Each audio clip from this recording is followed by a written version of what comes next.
Hey, good morning, everybody. Welcome to, another new week. Here it is, Monday, and we are kicking off a brand new week. We're at the end of July.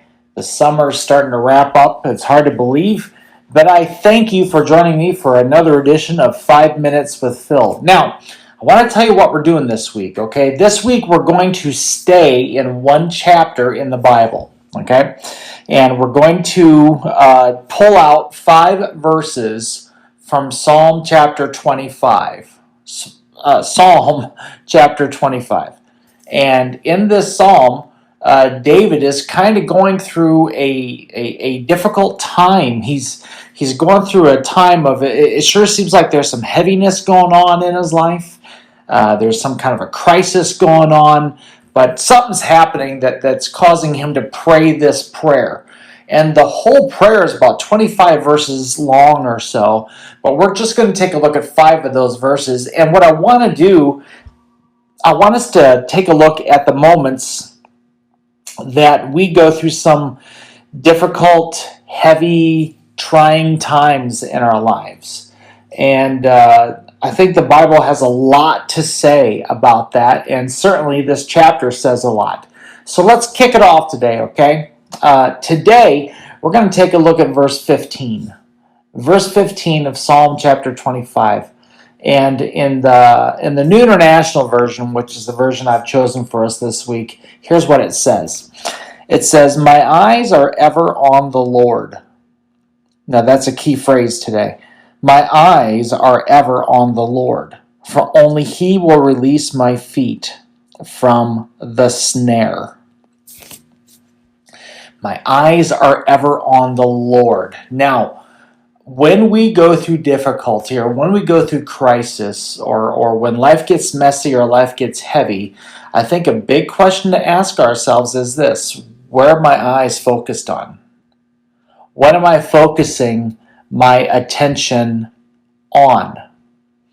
And I'll be honest with you, when trouble comes and when crisis comes and trials and difficulties hit us, we have a lot of options as to where we can keep our focus. And there's really only one good answer, and there's a lot of bad answers to that question. So where's our focus? Well, they could be on the problem itself. We could just be focused on what we're facing and what we're going through. Or maybe we're focusing on the future because of this problem. And we're really just, I won't say obsessed, but we are just caught up in the fallout, or at least the potential fallout of this problem. Or maybe our focus is on the opinions of the people that are around us, and we're worried what they think and what they're saying. But really our focus, it has to be on God. It has to be on God. And when David writes this verse, that's when he says, my eyes are ever on the Lord.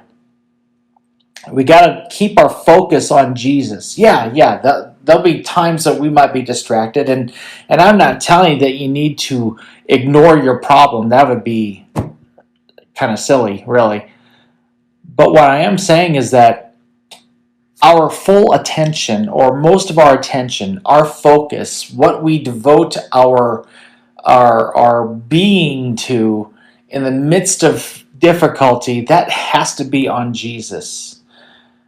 If I'm going through sickness, I still need to be focused on Jesus. If I'm going through trouble in my job, I still need to be focused on Jesus. What does Jesus have to say about this? Because there's all kinds of opinions out there as to how I should handle things.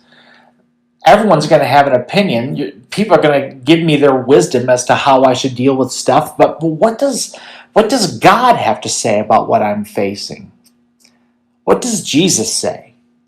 And so that's why our focus really needs to be on Him. So today, if you're going through some kind of a challenge in your life, could I challenge you to, number one, keep your eyes focused on Jesus. Keep your attention centered on Him. Okay? Thanks for watching. Lord willing, we'll talk to you tomorrow. Bye-bye.